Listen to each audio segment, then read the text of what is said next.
상속자들과 상속자가 되고 싶은 분들을 위한 본격 바이블 지식 교양 방송 상속자들 시작합니다.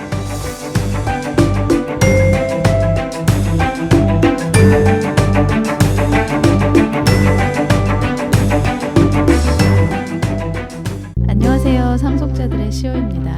안녕하세요. 정원장입니다.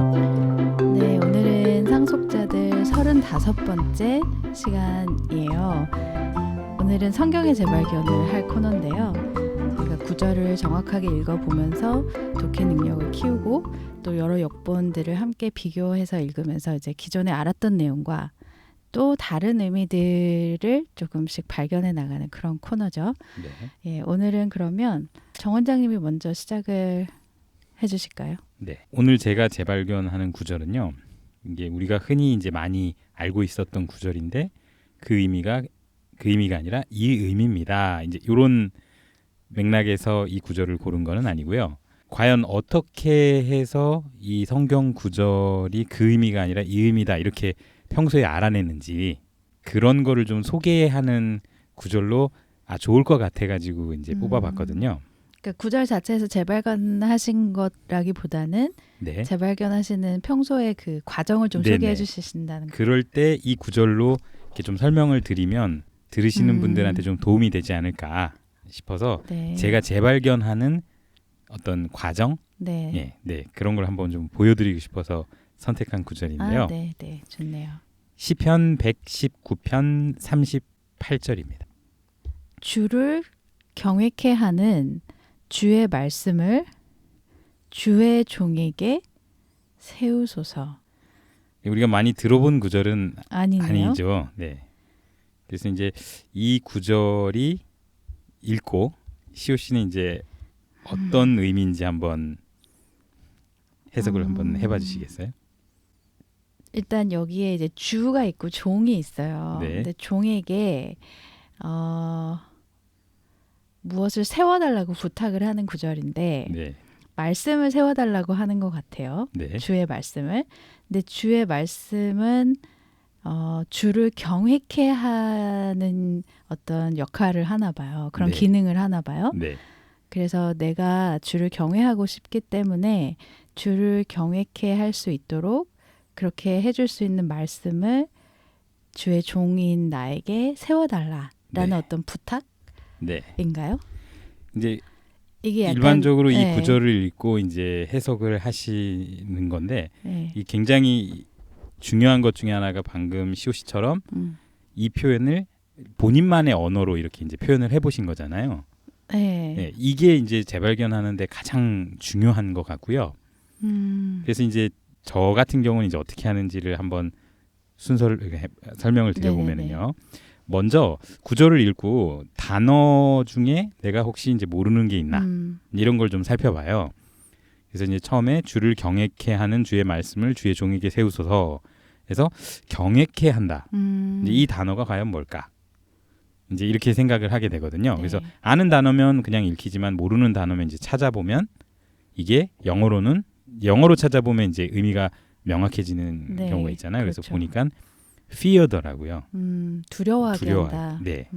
그래서 주를 두려워하게 하는 주의 말씀을 주의 종에게 세우소서. 이런 표현이구나. 이제 첫 번째는 단어의 의미를 이제 파악하는 거였고요. 네. 보통 경외하면 좀 존중, 그쵸? 존경, 네네. 네. 공경 이런 느낌이 먼저 드는데 오히려 두려워하게 한다라는 굉장히 좀 나를 무섭게 하는 대상으로서 네네. 쓰는 표현이라는 게 조금 새삼스럽긴 그러니까 해요. 좀 우러러 본다 이런 느낌에서 보다도 더 훨씬 더 세죠. 네네. 네. 첫 번째 이렇게 재발견하는 방법이 단어의 의미를 파악하는 정확하게 거. 파악해 보는 거고요. 중요하네요. 그다음에 이제 전 두 번째로 해보는 게 주어와 서술어 찾기예요. 그러니까 결국엔 누가 또는 뭐가 뭐 했다. 네. 그러니까 결론적으로 딱 의미가 그렇죠. 간단하게 만들어지잖아요. 그래서 누가 뭐 했다 이렇게 해서 주어와 서술어만 한번 찾아보는 거예요. 그다음에 이제 목적어가 있을 경우 이제 목적어도 찾아보고. 어떻게 보면 그 문장의 기본 뼈대를 먼저 그렇죠. 세우는 네네. 거네요. 그래서 이 시편 119편 38절을 보니까 결론적인 의미가 이제 말씀을 세우다. 네. 이렇게 되는 거예요. 주어가 그러면 없는 거죠. 그렇죠. 생략돼 있는 거죠. 네. 없다기보다는. 네. 주어가 생략돼 있는 것 같아요. 이게 영어로 보니까 명령문이더라고요. 네. 명령문이 아니라 권유, 부탁. 그럴 때는 네. 보통 주어를 네네. 생략하고 쓰죠. 세워달라. 뭐를 세워달라고 했냐면 이제 말씀을 해서 이제 주어 서술어 목적어의 가장 기본적인 문장 구조를 보면서 의미를 좀 생각을 해보고요. 그 다음에 이제 세 번째로 아까 이제 시오식 하신 것처럼 나만의 언어로 이걸 해석해 보는 거예요. 그래서 주를 두려워하게 하는 주의 말씀을 세워주세요. 주의 종인 나에게. 이제 이런 식으로 이제 나만의 제 표현을 네네, 한번 제 해보는 표현을 거죠. 해보는 거죠. 그래서 이렇게 해보고 그 다음에 다른 번역본을 이제 한번 보는 거예요. 다른 번역본에는 이거를 어떻게 해놨을까. 그래서 어떻게 이제 돼 있어요? 다른 거에는? 영어 표현을 보니까요 다르더라고요. 그래요? 네, 영어로 보면은 오히려 주를 두려워하는 주의 종에게 주의 말씀을 세워주세요 이런 의미예요. 그러니까 이제 다르죠. 우리 어떤 부분이 구체적으로 다른 거죠? 개역 한글에서는 주를 경외케 하는 게 주의 말씀이잖아요. 네. 그렇게 읽히죠. 네. 주를 경외케 하는 주의 말씀. 근데 영어에서는 주를 경외하는 주의 종. 종이 주를 이미 경외하고 예, 있구나. 경외하고 있어요. 이미 두려워하고 있어요. 그러니까 그런 나한테 말씀을 세워주세요. 이런 의미인 거예요. 그러니까 이제 의미의 차이가 나오잖아요. 그렇죠. 이 수식어가 무엇을 수식하느냐에 따라서 네. 해석이 좀 달라질 수 있잖아요. 그런 차이가 있네요. 그러면 이제 의미가 나뉘어져 버렸기 때문에 네. 뭐가 맞다라고 판단하기가 이제 애매해져요. 그럴 때는 그 다음에 더 이제 보는 게 찾아보나요? 네 번째인데 흐름을 한번 보는 거예요. 이 맥락에서 이 앞 구절부터 읽어보면은 어떤 흐름 속에서 이 표현이 나왔는가. 이제 그렇게 보면은 이 의미로 보는 게 맞겠구나라고 이제 좀 정리가 되거든요. 그래서 둘 중에 어느 게 더 맞는지에 대한 답이 나올 것 같은데요. 이 시편 119편 1절부터 쭉 읽다 보면은 기본적으로 이제 나는 지키고 싶다라는 말을 계속해요. 나를 지킬 수 있게 해달라. 이제 왜 그러냐면 이제 11절에 보면은 내가 주께 범죄치 아니하려 하여 주의 말씀을 내 마음에 두었나이다. 이 사람은 범죄하고 싶지 않은 거예요. 하나님 앞에 범죄하고 싶지 않은 거예요. 그렇기 때문에 이 사람은 기본적으로 이 경외하는 마음이 가지고 있는 사람이죠. 보이네요. 그래서 그렇기 때문에 이걸 지키게 해달라 이런 부탁을 이제 계속 하고 있는 거로 보이거든요. 흐름을 보면은.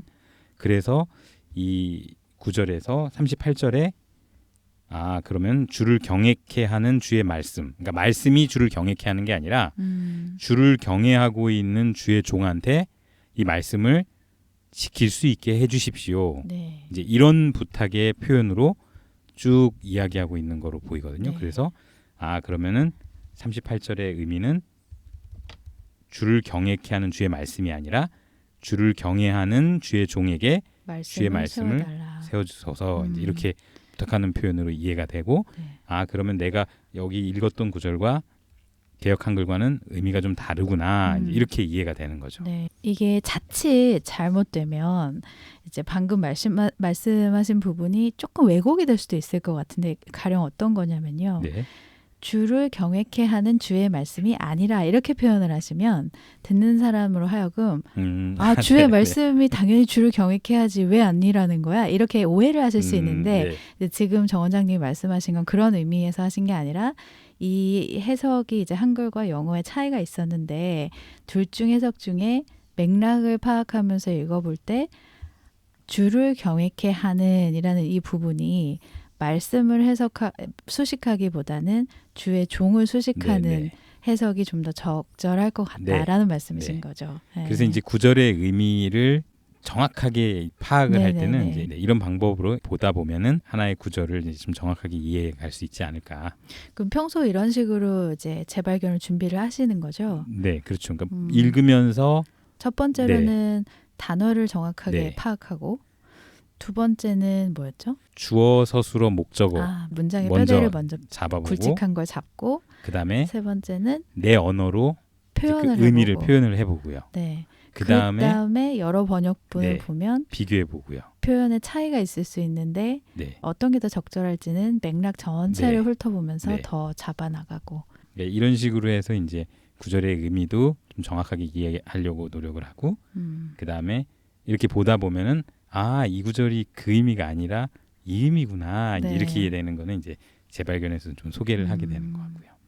그래요. 이게 하나의 습관처럼 좀 길들여지다 보면 오히려 성경이 이제 마냥 어렵다라고만 느꼈던 부분이 오히려 이렇게 읽어보니까 네, 되네 네. 라고 하면서 좀 더 재미를 느끼실 수도 있을 것 네. 같거든요. 이제 한 가지 더 있긴 한데요. 네. 그거는 끝까지 판다에서 하는 것처럼 키워드로 찾는 건데 그거는 이제 그 코너에서 연습을 계속 해보게 될 테니까 네.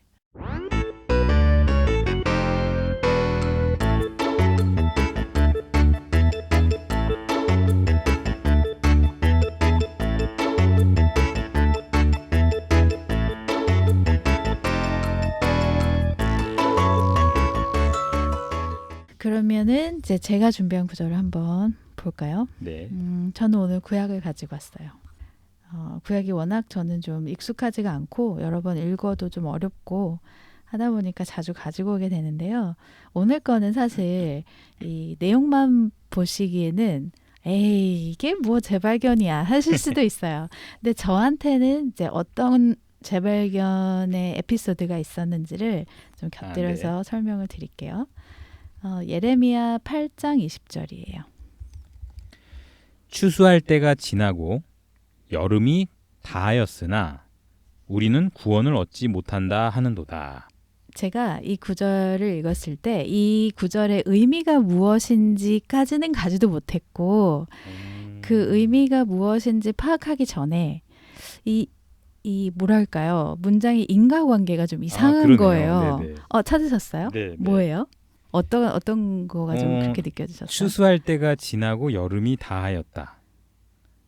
여름이 다하고 추수할 때가 그쵸? 오는 거 아닌가요? 그래서 제가 들으시는 분들이 굉장히 웃으실 수도 있을 것 같아요. 이 순간. 네. 설마 그걸 왜요? 몰랐다고? 근데 저는 정말 몰랐거든요.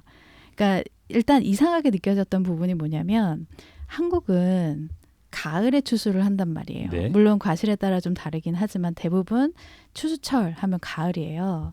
그래서 여름이 끝나고 추수를 하는데 이 구절은 추수를 하고 여름이 온대요. 네네네. 그러면 추수를 여름 전인 봄에 한다라는 거잖아요. 그렇죠. 우린 가을에 하는데. 우린 가을에 하는데 그래서 저도 이상하게 듣는데. 이제 구절 자체가 좀 그래서 들여다보다 보니까 제가 발견한 것은 사실 이 구절이 담고 있는 이스라엘 지역에서의 농사, 그러니까 추수와 그에 관련된 이제 구약에 나오는 절기들이 좀 있잖아요. 네네. 그거를 이렇게 좀 연결해서 보다 보니까 절기가 예전에는 굉장히 이제 좀 막연하고 어려웠는데 네. 이 농사와 추수 때와 이런 것들을 이어서 연결해서 보다 보니까 되게 정리가 좀 의외로 간단하게 되더라고요.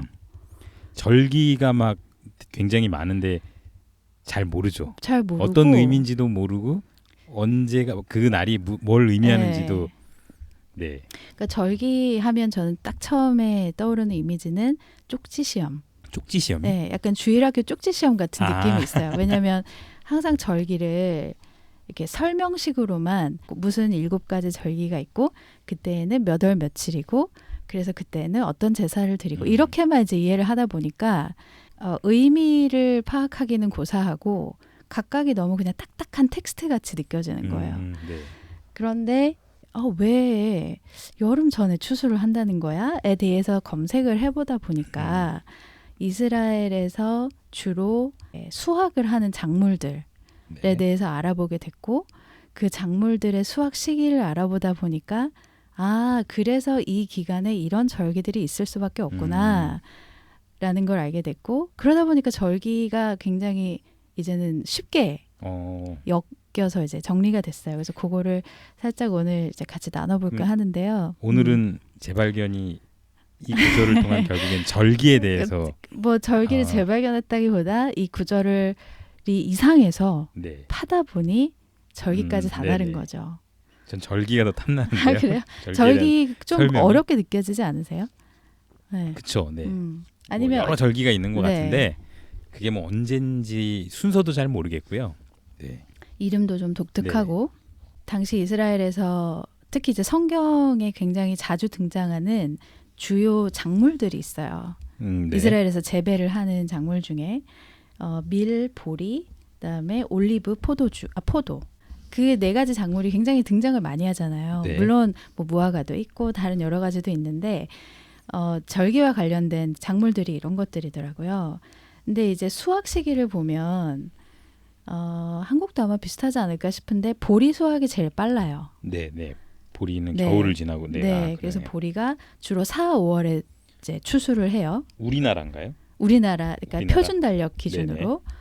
그다음에 밀은 5월, 6월에 추수를 한대요.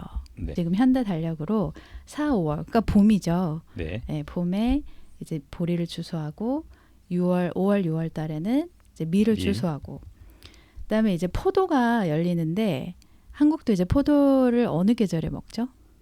여름? 여름에 먹죠. 네. 이스라엘도 마찬가지로 포도 수확을 8월, 9월에 해요. 네. 8월, 9월에 하고 이제 마지막으로 이제 올리브 오일을 만드는 올리브 수확은 9월에서 11월쯤 한다고 해요. 네.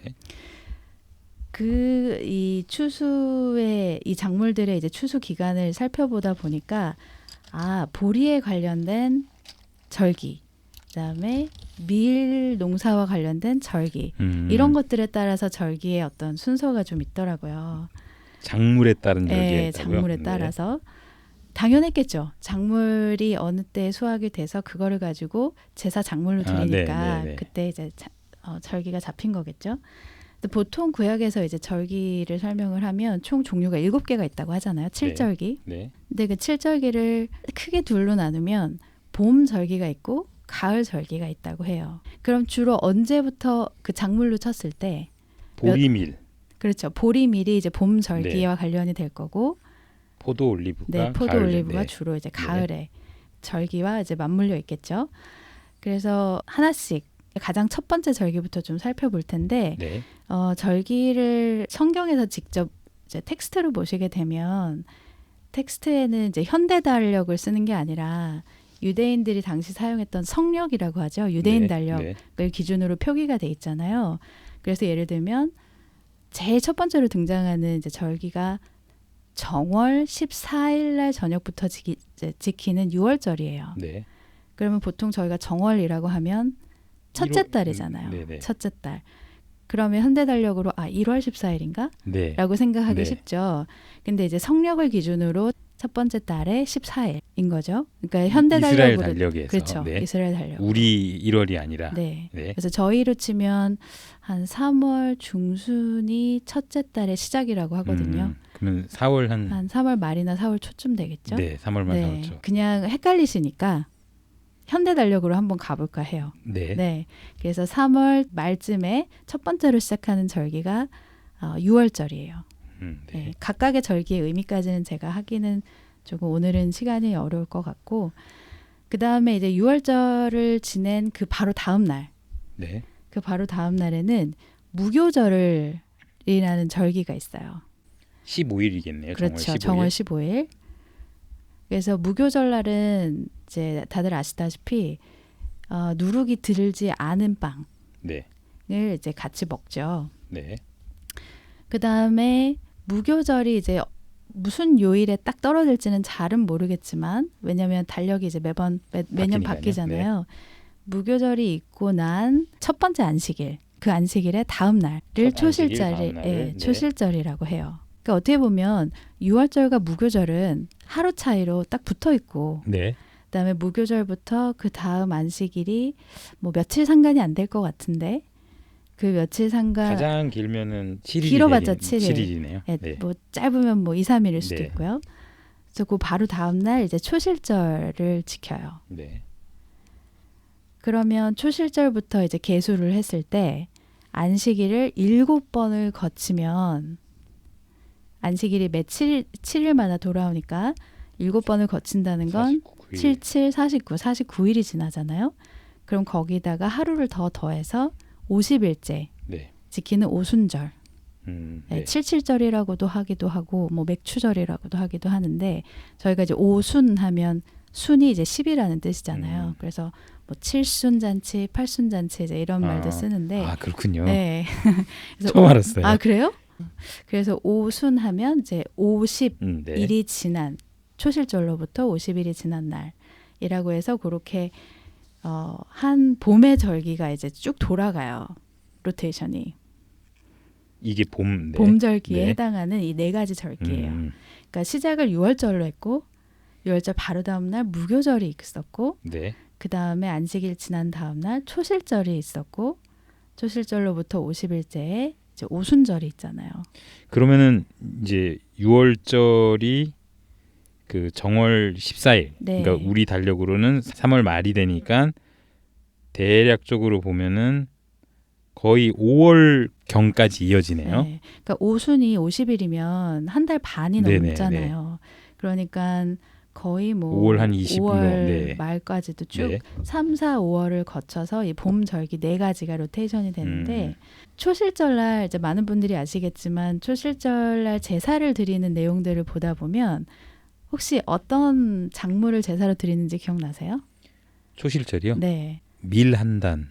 아, 보리를 드려요. 초실절에는 아까 제가 말씀드렸다시피 아, 그러네요. 초실절이 이제 첫 그 가장 빠른 보리의 수확 기간이잖아요. 네. 4월, 5월이. 그래서 그때 보리 중에서도 심어놓은 보리 중에 제일 처음 난 보리. 처음 난 보리. 네. 네. 그 이사 근데 그걸 어떻게 알죠? 계속 네, 농사 안 지어보셨구나. 농사를 지으시다 보면 매일매일 이제 밭에 나가잖아요. 네. 그러면 제일 처음 싹이 난 그거를 기다리느라고 그 재미에 농사를 하거든요. 저도 이제 개인적으로 그렇군요. 조그만 텃밭을 하는데 그 기다리는 맛으로 농사를 해요. 잊을 수가 없죠. 그 첫 이삭이 난 처음 네, 이삭이 나는 거를. 열매 맺히는 것도 그렇고 어쨌든 첫 이삭이 나면 그 보리 한 단을 초실절에 제사로 드려요. 요제로. 네. 요제라는 네. 건 이렇게 흔드는 제사인데 그래서 그때가 이제 초실절이라고 하는 거 보면 보리의 수확 시기와 네. 초실절이라는 절기의 그 시기가 이렇게 그러네요. 네. 맞닿아 있다라는 걸 볼 수 보리여야겠네요. 있죠. 예, 보리. 그러면 초실절로부터 얼마 후가 우순절이라고 했죠? 50일이요. 50일. 이건 너무 이제 쉽죠. 그러면 그럼 여기는 밀이겠네요. 그렇죠. 그래서 이쯤이 되면 이제 밀이 많이 익어요. 네. 그래서 밀도 마찬가지로 처음 열리는 그 밀의 첫 열매를 따서 그거를 가루를 내요. 네. 곡식이니까 이제 가루를 내서 거기다 누룩을 넣고 떡을 2개를 만들어요. 그래서 이제 요제를 드리는 게 이제 오순절날 드리는 제사거든요. 요제 제사거든요. 그래서 오순절도 밀 농사의 수확 시기와 굉장히 밀접한 네. 관련이 있죠.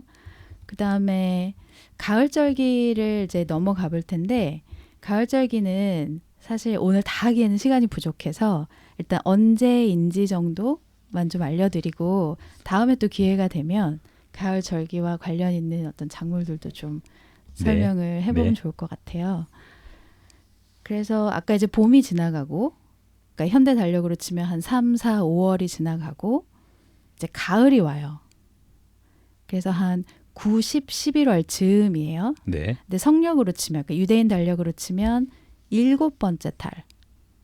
7번째 달이요? 네. 그러니까 뭐 성경에는 7월이라고 돼 있는데 그게 저희 말하는 줄라이 7월이 아니라 3월부터 시작하니까 7번째면 한 그러니까 정월에서 7번째 그렇죠. 달이니까 여긴 3월에서 4, 5, 6, 7, 8, 9. 9월부터 9, 10, 4, 11. 5, 6, 7, 8, 9, 10 아닌가요? 3월부터 카운트 하시면 돼요. 편의상. 네. 네. 3, 4, 5, 6, 7, 8, 9. 네. 그러니까 하반기가 시작하는 네. 첫 번째 달이죠. 그래서 그러니까 7번째 달의 첫날. 7번째 달 첫날. 첫날. 그때 이제 나팔절이라는 절기가 하나 있고요. 네. 그다음에 7월 그러니까 7번째 달에 10일. 10일에는 속죄일이라는 절기가 있어요. 네. 모든 게 거의 15일 안에 다 끝나요. 가을 절기는. 또 마지막은 15일째 되는 날 초막절이라는 절기가 있어요. 초막절. 네. 봄 절기에 비해서는 굉장히 짧죠. 네, 거의 기간이. 보름 안에 모든 절기가 다 포함이 돼 있으니까 그래서 그때에도 이제 드리는 어떤 여러 가지 형태의 제사나 아니면 관련된 의미나 이런 것들이 있지만 저 혼자 너무 길어질 것 같아서 아니요, 재밌는데. 그거는 다음에 한번 또 기회를 만들어 볼게요. 그래서 오늘 제가 예레미야를 보면서 왜 추수를 여름 전에 할까에 대한 것들이 많이 풀리더라고요. 그러면서 개인적으로는. 여기까지 절기까지 한번 네. 가보신 거군요. 그래서 어렵게 느껴졌던 절기였는데 저희도 이제 추석을 보통 9월이나 10월 사이 그때 할 수밖에 없는 이유가 있잖아요. 시기적으로. 네. 그때 추수를 하니까요. 추수를 하고 이제 햇 과일이나 햇 곡식이나 이런 걸로 이제 제사를 드려야 되니까 그래서 그런 것과 굉장히 비슷한 이치 같더라고요. 들으시는 분들도 공감하셨길 바라고. 그럼 제가 이해한 거를 정리를 한번 해보면, 해주세요. 네네. 네네. 제가 적어놨거든요. 열심히 필기를 하시더니. 네. 그러니까 이제 어떤 작물을 수확하느냐와 네. 절기들이 이제 연관성이 좀 그쵸. 있었던 것 추수할 같아요. 때와. 네. 그래서 보리가 보통 4월에서 5월, 밀이 5월에서 6월, 포도가 8월에서 9월, 올리브가 이제 9월에서 11월. 네. 그래서 이제 첫 절기가 6월절인데, 네. 봄절기가. 네. 6월절은 이제 정월 14일. 우리 달력으로 하면 3월 말 정도. 그러니까 3월 중순이 시작인 거죠. 네. 3월 한 15일 이때가 정월 첫째 날이 되겠네요. 그러면. 그렇죠. 그래서 정월 14일은 3월 말. 음. 그때가 이제 6월절이고 그다음에 바로 다음 날이 이제 무교절인데 그다음에 그 무교절로부터 안식일이 이제 첫 번째 돌아오는 날이 언제가 될지 모르지만 돌아오는 날이 있는 거죠. 네. 그게 뭐 바로 다음 날이 될 수도 있고 네. 뭐 한 6일 후가 될 수도 있고. 그래서 첫 안식일 바로 그 다음 날. 네. 그날을 초실절이라고 하고 이제 그렇게 해서 날짜를 대충 보면은 거의 한 4월 이제 초 이제 요 네. 즈음으로 들어가기 때문에 그래서 초실절 날 바치는 곡식은 당연히 이제 보리가 될 것 같고요. 그리고 나서 그 초실절로부터 50일째 되는 날을 오순절이라고 한다고 했고 네. 50일이 지나면은 보리 다음에 작물이 밀이니까 이 오순절은 밀하고 관련이 있다. 네. 그렇죠. 네. 그다음에 가을 절기는 다음번에 나중에 설명해 한번 주시면 해보고요. 그때 정리하겠습니다. 네. 각각 절기의 이제 의미에 대해서도 많은 분들이 이제 얘기도 하시고 저도 이제 들은 적이 있는데 이 절기를 그렇게 해서 이해하고 난 다음에 네. 제가 복음서를 보다 보니까 이제 되게 그전에도 알긴 알던 건데 딱딱딱 클릭되는 내용들이 있었어요. 그게 뭐였냐면 예수님이 돌아가시고 부활하시는 기간에 이 절기들이 정말 절묘하게 딱딱딱딱 놓여져 있더라고요. 예를 들면 네. 예수님이 잡히신 날이 무슨 날인지 아세요? 절기상으로? 절기상으로요? 6월절? 그렇죠. 6월절 날 밤에 최후의 돌아가신- 만찬을 네, 하고 네, 있었잖아요. 네, 네. 그때 잡히셨고 네. 그 다음 날 이제 무교절인데 네. 무교절 날은 십자가에서 돌아가셨고 네. 그 다음에 3일 뒤에 초실절에 부활을 하셨죠. 아, 그러니까 안식일 다음 날이 그러네요. 네. 그 무교절 이후에 첫 안식일 다음 날. 부활을 하셨으니까 그때는 이제 3일 상간이 있었나 네. 봐요. 그 초실절이겠네요. 네. 부활하신 날이. 그다음 부활하신 후에 40일 동안 이제 보이시면서 많은 설명을 하시고 승천하시고 나서 얼마 있다가 한 열흘 성령이 좀- 오셨죠. 네. 근데 오순절. 그때가 오순절이었어요. 그러네요. 그러니까 승천하시고 나서 한 10일 정도 지나고 성령이 오셨나 봐요. 네. 그렇게 해서 이제 봄 절기에 해당하는 그 기간이 예수님이 돌아가시고 부활하시고 승천하시고 성령이 오시는 기간하고 딱 이렇게 맞아 떨어지더라고요. 그렇군요. 네. 이제 가을 절기는 그러면은 재림하시는 거하고 관련이 있을 수 관련이 있겠죠. 있겠네요. 그래서 그렇게 한번 정리를 해봤어요. 재밌습니다. 네. 네. 저는 이미 한번 상속자들 15회에 한번 다뤘던 구절이에요. 갈라디아서 3장 그때 이제 20절 이야기를 했었거든요.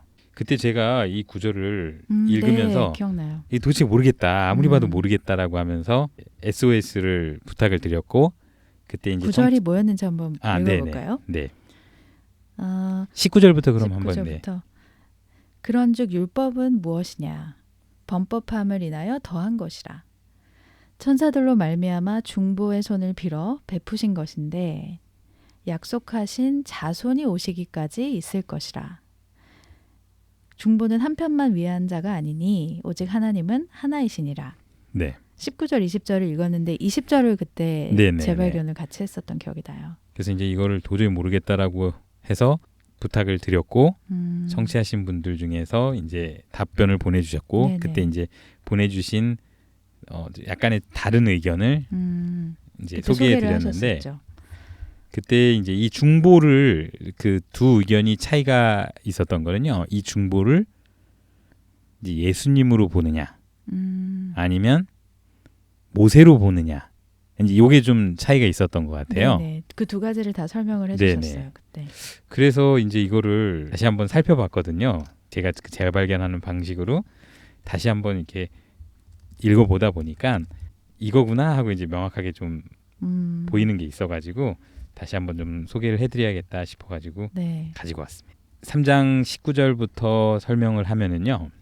이제 율법이 뭐냐라는 이야기를 하면서 범법함을 인하여 더한 것이라라고 하고 여기 이제 표현 보면 천사들로 말미암아 중보의 손을 빌어 베푸신 것인데 그러니까 율법이라는 거가 이런 거다라고 이제 설명을 하는 것 같아요. 그래서 여기서 보면 이제 천사들로 말미암아 중보의 손을 빌어 베푸신 것인데 이렇게 표현을 하고 보니까 천사들과 중보 중에 누가 더 상위의 위치에 있느냐? 누가 더 보스냐? 네, 누가 더 보스냐, 대장이냐, 지위가 높냐? 이렇게 생각을 했을 때 천사들로 말미암아 중보의 손을 빌어 베푸신 것인데 이렇다 보니까 천사들이 더 상위 개념이고 그 다음 중보의 손을 빌어 그러니까 중보가 천사들보다 좀 낮은 위치 네, 그렇게 좀 보여서 이건 모세가 이제 이렇게 보였거든요. 그랬는데 요거를 다른 번역본하고 비교를 해봤어요. 그런데 이제 또 20절에 보면 중보하고 또 하나님을 비교를 하기 때문에 이것도 모세면은 그럼 모세하고 갑자기 하나님 이렇게도 좀 이상하고 그래서 흐름도 좀 이상하고 그래서 이제 영어 번역본이랑 이런 걸 찾아봤는데 영어 번역본을 보니까요 의미가 좀 다르더라고요. 어떻게요? 그러니까 영어 번역본은 중재자의 손에서 천사들에게 전달된 거로 설명이 돼 있는 거예요. 그럼 이 중재하시는 분이 대장이라는 거네요. 그죠. 그러니까 중재자의 손에서 천사들이 이제 심부름꾼이 된 거죠. 네. 천사들한테 전달돼서 전해진 거로 영어 번역본에는 이제 그렇게 표현이 되어 있더라고요. 그러니까 중재자가 천사보다 좀 더 상위의 위치에 있는 존재인 원래 거죠. 율법을 이제 중보자라는 분이 가지고 계셨다가 네. 이거를 천사들이 어떻게 보면 배달을 해준 거네요. 네. 일종의 그런 거죠. 그렇구나. 그래서 이런 의미로 봤을 때 이 중보 그렇다면 모세가 될 수가 없겠네요. 네네. 중보가. 그쵸.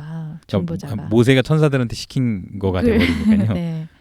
그래서 20절에 중보는 한편만 위한 자가 아니니 오직 하나님 하나이시니라. 이거가 그러면 이제 무슨 의미일까였는데 결국에 이 흐름을 쭉 보면은 앞에서부터 계속 어떤 이야기를 하냐면 갈라디아 3장 이야기 자체가 왜 성령으로 시작했다가 왜 육체로 마치려고 하느냐라고 하면서 쭉 이야기되는 게 믿음에 대한 이야기예요.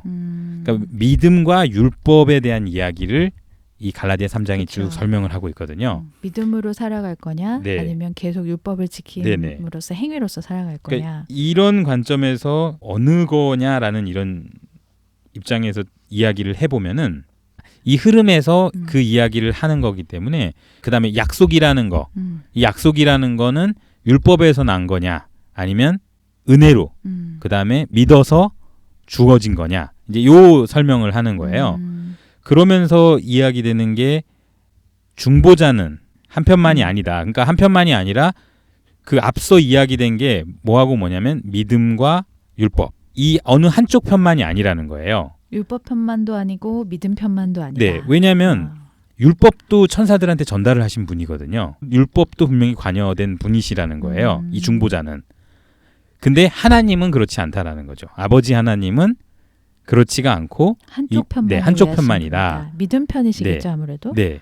그러니까 이제 이런 의미로 이해가 되더라고요. 그래서 이거를 이해하고 다시 한번 이렇게 쭉 봤더니 그래서 이제 21절, 22절을 보면 그러니까 중보자는 율법하고도 분명히 관련이 있잖아요. 네, 양쪽을 다 네. 체크를 하신다. 그러니까 이제 그럼 이 율법이 아예 쓸모없는 게 아니다라는 설명을 하고 있는 거예요.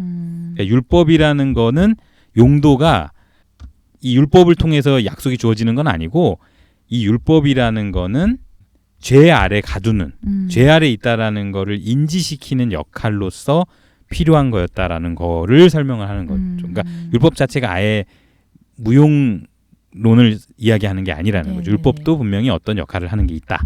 그렇지만 궁극적으로는 이 약속이라는 건 믿음으로 주어지는 거다. 이제 이런 설명으로 흐름이 이어지는 것 같더라고요. 그러면 지난번 상속자들 15회 때는 어떻게 보면 이 중보라는 분이 누구실까에 네. 대한 두 가지 의견을 다 소개를 해주셨다면 이렇게도 보고 저렇게도 보고 해보니 아 이분이 예수님이셨구나 네. 라는 그래서 이 중보는 예수님이셔야 된다라는 의견이 이제 보이신 거네요. 네.